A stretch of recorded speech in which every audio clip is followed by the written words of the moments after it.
I sent them a journal of American Doctors Society.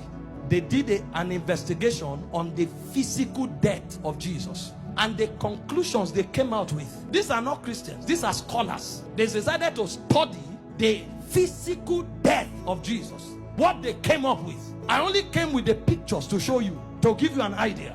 Show me the picture where they tied him to the stick to scourge him. The way they did it was they carried a fat tree, planted it, and locked your hand so that you can't shake. That means when they are scourging you, you can't turn. And they stripped you naked when they scourged you. The cane they used to whip you, they attached bones and metals to it. So anytime they wipe you, it pulled off your skin. There were records that said they whipped somebody like that and the thing tore the intestine and things came out. Somebody else was scourged like that. The whole back was peeled off. They saw bones.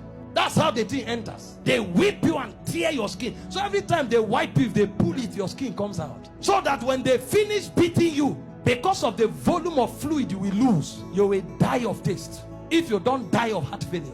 This is scourging. And the Romans don't flog 39. It's the Jews that flog 39. The Romans flog until they are tired. So the people beating you, they will beat you until they faint. When they finish scourging you like this, if life remains in you, then mercy spoke for you. After they scourged him, they now took him trekking with the cross for close to 1 kilometer to Golgotha. He lost so much weight that short journey he fell 3 times. He couldn't walk, and nobody would give him anything to drink. Historian said when his face was wiped, blood stains crested the mark of his face on the handkerchief. Everywhere was bleeding. Can I show you the scripture that described this punishment? Isaiah 52 verse 14. When they finished beating Jesus, that alone would have been enough. See the way Isaiah 52 verse 14 described him after he was scourged. He said, just as many were appalled. You know the word appalled? The highest level irritation. When you saw him, you are like, what is this? You couldn't describe it. He said many were appalled at the sight of him. For so mad, you know the word mad? Disfigured. So disfigured was his appearance, like an object of horror. When he came out of the scourging, if you saw him, you thought he was an object of horror. And he said he no longer looked like a man. They literally disfigured him, and they didn't stop there. They now gave him the cross, carried it, and went to Golgotha.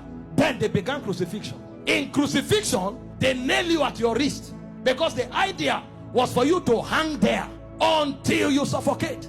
You know, the word excruciating didn't exist until the Romans started crucifying people, because the word excruciating comes from the word cruciating, and the word cruciate comes from crucifix. So it's excruciating is actually a pain you feel when you are crucified, because there's no pain in that class. When a man is crucified, his whole weight hangs on his wrist, and the only support he has are the nails on his toes. And when they crucify you, you saw a picture of Mel Gibson where you were straight. You can't be straight when they crucify you, because your back, there's no space to stand straight.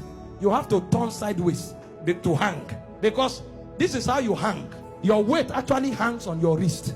If you are tired and you want to gain small balance, you now push it on your toe that is on the nail. That's why when they wanted to kill the criminals, they broke their legs. And the reason is because when you are hanging, your stomach is bent so that your diaphragm can't breathe.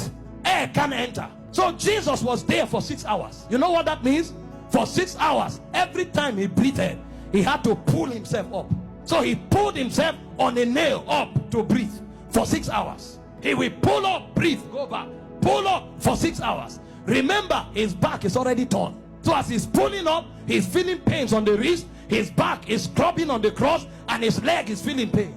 To breathe and go back. Every breath was death for you for 6 hours. And they were mocking him at the same time.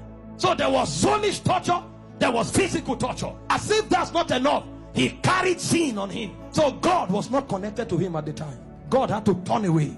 So there was spiritual torture, soulish torture, bodily torture. So much so that he cried, Eloi, Eloi, lama sabachthani, my God, why hast thou forsaken me? It's like a disconnection between your spirit and your soul. So the man was no longer alive. He died in the spirit before he died in the natural. The level of pain. We don't know what was done for us in 6 hours. And guess what? His mother was there. Can you stand naked before your mother? This is the man that the mother saw do wonders.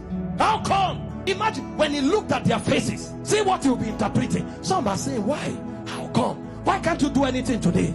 Then the Jewish people were mocking. Physician, heal yourself. Fake prophet. I thought you said you had miracles. Why don't you come down? The thieves that were on the cross, one was mocking him. So from everywhere. Meanwhile, all the sicknesses on earth were on him on the cross. You have cancer, you say it's painful. He had cancer, diabetes, hepatitis, all that day at the zenith. Because he carried sickness, he carried sin, and he carried the reproach of God. You don't know the reproach of God until you go to hell. So for those 6 hours, he was in hellfire. Until a point came when the price was paid. He looked up and said, I'm thirsty. They gave him vinegar. He said, no, that's not what I'm looking for. I'm looking for the river that flows from the throne of God. I'm looking for that which satisfies indeed. When they didn't have it to offer, he said, it is finished.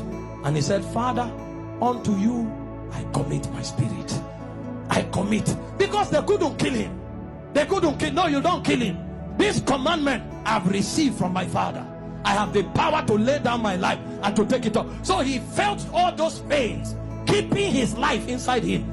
He had the choice to give up the ghost early. But if he gave up the ghost before the scourging, the sacrifice won't be complete. That's where it is more painful. He had the power to say, no, now I depart. But he kept his life and suffered the pain. From the scourging, to the shame, to the reproach, to the embarrassment, to the flogging, to the crucifixion, until he checked and saw that the sacrifice was complete.